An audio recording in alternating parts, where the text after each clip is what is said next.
Julian Assange, he's still in Belmarsh prison. We're about a month away now from getting the verdict for his extradition hearing. So January 4th, 10 a.m. And there's a COVID outbreak in Belmarsh prison now. Okay. I mean, you have to consider that Julian has always had a chronic lung condition, which puts him at higher risk regardless. But now, I mean, what they're doing is just absolutely ridiculous. So, I spoke with his mother very briefly, and she's also been posting about this, and his partner Stella also. Let me show you what's going on. So this is from Christine, his mother. She posted on Twitter that there's a COVID outbreak and they've sent all of the positive cases to Julian's wing, which is insane.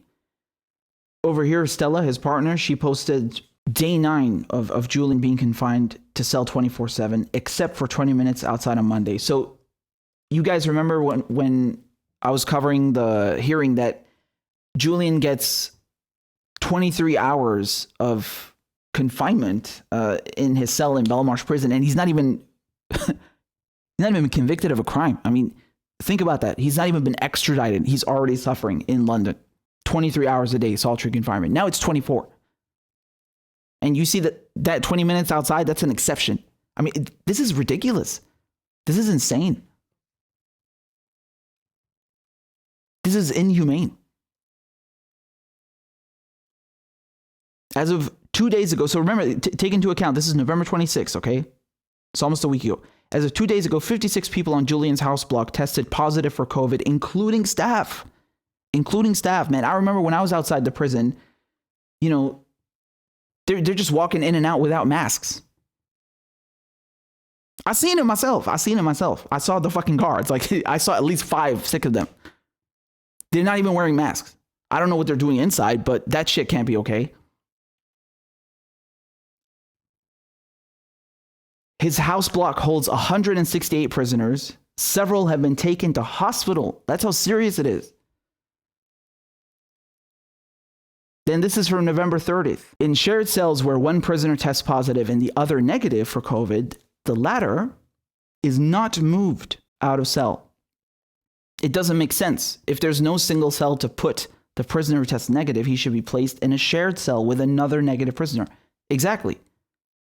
I mean, I'm struggling to understand at this point whether this is intentional or I mean, how could this just be incompetence? It's too much. This is absurd what they're doing, risking people's lives like that. It's a mixture of issues. You don't just have the fact that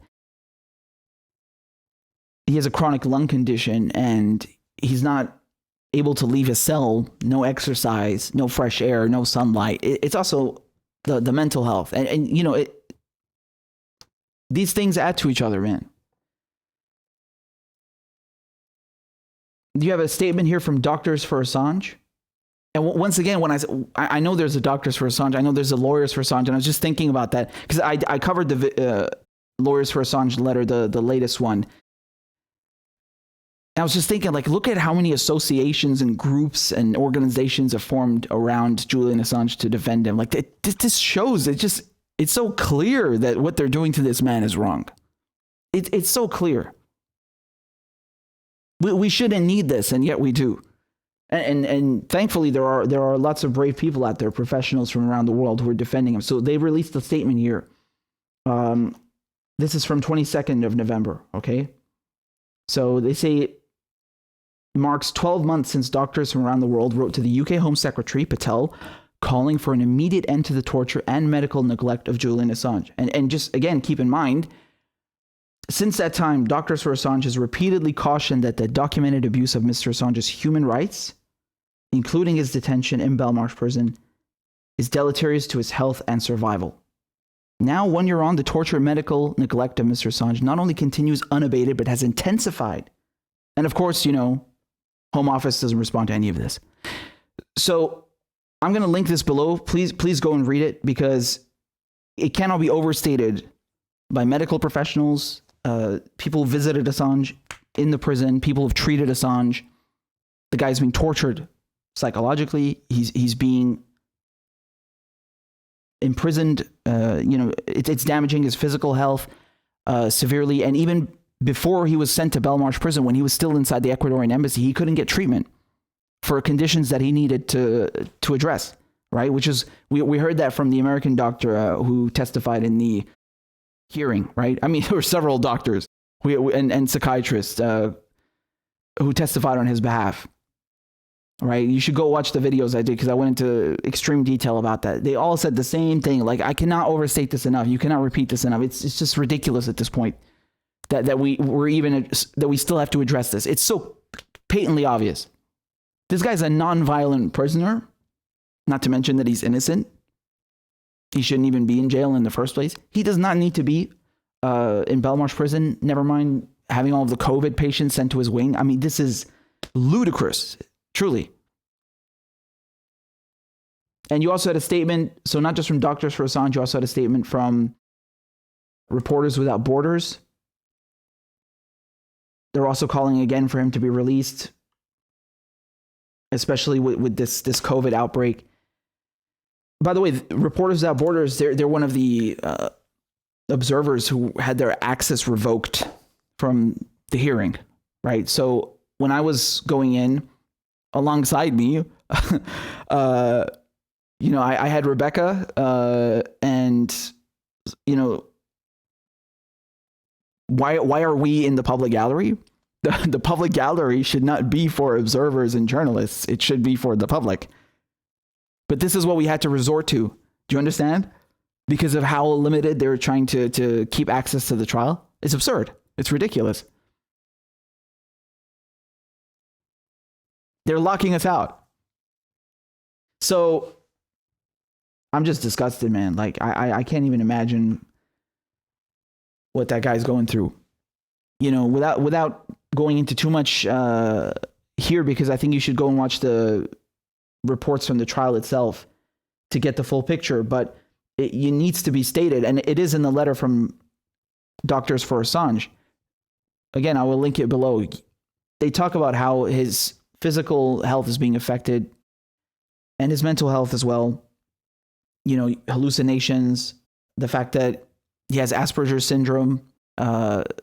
So the ADS diagnosis adds to the suicide risk from depression. You have a heightened risk of suicide, and that he doesn't need to be extradited for his life to be in danger, right? That's how bad it is. That's how bad it is. As I keep saying, and I will keep repeating this, there's no way you can look at this persecution of Assange legally, morally, medically, ethically, nothing. There's no way you can look at this and not find gross injustices. None. There's not one goddamn way you can justify this shit. Not one. I mean, they let Al-Qaeda figures out of this fucking prison, out of Belmarsh prison on house arrest. You're going to let people from Al-Qaeda go and live comfortably at home, but a journalist, he has to stay in there during a pandemic. Are you fucking serious? You call that justice? That's bullshit. Once again, the only crime he committed in the UK, he skipped bail. He jumped bail. Yeah, you know why? Because you're trying to send him to a supermax in the US. Have you seen those pictures when he first took refuge in the Ecuadorian embassy? They had like an army of police outside as if he's like some armed terrorist. Insane. So he's already served his sentence for jumping bail, which is 50 weeks. He served it. Okay? And in a category A maximum security prison, no less. What? Man, if you were going to send everyone who jumps bail in the UK to a maximum security prison, you're going to run out of prison cells very fast. They only sent him there because he's a political prisoner. That's it.